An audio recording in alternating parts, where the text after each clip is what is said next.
John, Senate Majority Leader Chuck Schumer is pushing back debate on Democrats' social spending bill because it is still stuck over on the House side.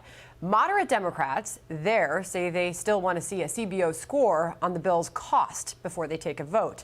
All of this as President Biden continues to sink in the polls, with now just 41% of Americans approving of his performance, dragged down by his handling of the economy and inflation. Let's bring in Fox Business anchor David Asman. David, welcome. Does any of that surprise you? Not at all. Not at all. And, you know, the administration was out over the weekend trying to sell it in several different ways. First of all, they said that the Build Back Better plan is very popular with the public. Well, if you take individual parts of it, they say, you know, do you like government paying for child care? Okay, but what's a bigger concern for you? Having that or not having that, or having inflation? They always say the bigger concern is inflation. Such a great point. Right now, Americans care about inflation, and there's no way you can spend all this money that we've been spending and not have inflation. That's why we have inflation. In fact, we got numbers, if you don't mind. Go for we it. can put them up.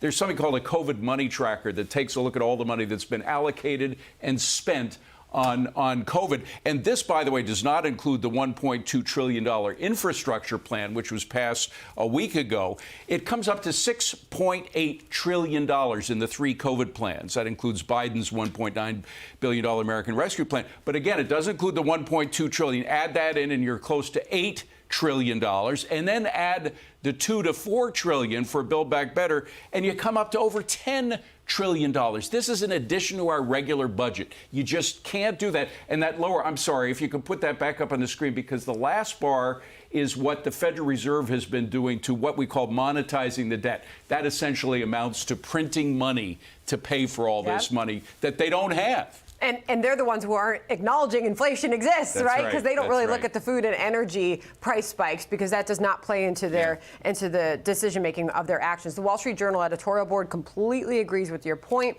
and has this piece: how to make spending unpopular. The board writes, Democrats underestimated that voters take account of costs as well as benefits. They'll cash the government checks, but they don't feel better off because they know they're paying more at the grocery store, at the gas pump, or to replace that old dishwasher, if they can even find a dishwasher to buy. I mean, that's the point. It is, and then you have the president saying, well, they don't really understand. That's the president's answer to the concern. Americans understand perfectly well. The government doesn't make anything. The only thing the government makes is inflation when they spend money they don't have, and they get the Federal Reserve to print the money, essentially, to do that. And to say that it's actually going to lower inflation by spending another $2 to $4 trillion. People don't buy that, because people have credit cards. They know if they're in debt for one credit card, the way out is not to go the max with another credit card. That's what essentially the government's doing. We're paying the price, inflation, for spending money we don't have. And they say that spending more money we don't have by a large amount, $2 to $4 trillion, will lower inflation. It doesn't work that way. It's just like your credit card. You don't max out one credit card to pay for another credit card debt. Yeah. You know, the New York Post cover this morning, I'm sure you saw it. Who's left? And it's got a picture of the president with his head down on the cover, walking alone. Even Dems dislike Biden in latest devastating poll. We looked at the poll numbers, the approval rating for the president dropping now to its lowest 41%. But as we look at that, you do see the support for the spending plan when you poll the American people, David. So I want to ask you about this, because still 53% say they support the $3.5 trillion spending program. But when asked about their concerns that the president will do too much to increase the role of government, a whopping 59% say they are more concerned. So where does that leave us? Well, at least, as I said before, the individual items, it depends. A lot of these polls depend how you ask the question. You know, would you like to have more of this? Would you like to have more of that?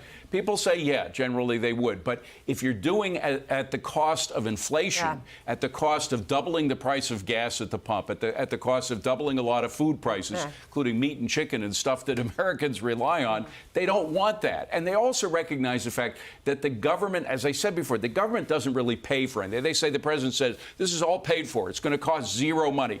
They don't buy that. They know that the government takes its money from the private sector. The government doesn't make money. Yeah. It does when it prints money that causes inflation, but the government takes everything that it has from the private sector. And the more you try to tax the private sector, the more problems you're going to have in terms of growth. And that's what they say they're going to be able to figure it all out. But after all of the mistakes of this administration, I don't think the public believes them anymore. It's going to be an expensive turkey day, right? Hugely expensive turkey day. I'm glad the government didn't try to come out. Jen Psaki, remember she came out over the summer with the barbecue thing, saying you're paying less for a bar. I mean, you know, they try to make things up that just don't make sense to they people. also promised the middle class would not see their taxes go up. But if you're paying more for, you know, your cars, your fuel, and everything, and your food, the well, that's a worst big tax is inflation.